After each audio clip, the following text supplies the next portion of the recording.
think it's one thing for a game producer to try and put into a game what they think is realistic. For us, that's not acceptable. We are going to use professional racing drivers to tell us this is what it's like to drive a car. If they're not happy with it, we're going to make changes. We've had several racing drivers working on Shift 2 Unleashed. Tommy Milner has given a lot of feedback. Vaughn Gittin Jr. helped to shape the drifting experience. And Edward Sandstrom has been instrumental in setting up all the cars.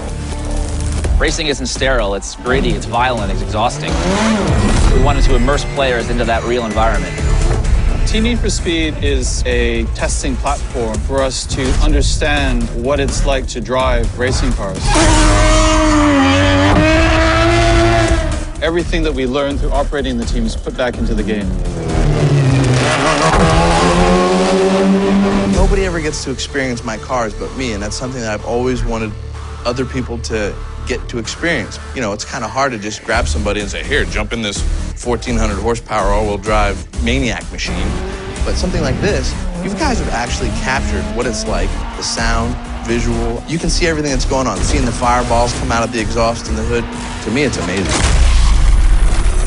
We have the most advanced physics system ever released in a racing game. What we're doing this time is putting telemetry directly into the game. Here we've got the tire temperature and suspension information. The size of the circles indicates the amount of weight on each wheel. The color of circle indicates the amount of grip remaining. If I go over some grass here, you'll see that green square moving up and down. That's dynamic and real time. We're measuring this 360 times per second. The realism of the actual tracks, what we as drivers actually see, is the most amazing thing. Driving at night feels like you're going twice as fast. You lose almost all your references, and you just sort of drive blind at that point.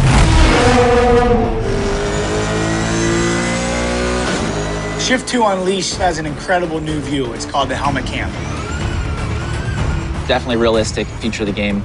And the biggest part of that, I think, is the head movement and the look to the apex, which if you look at helmet cam video, you'll see that's the same motions.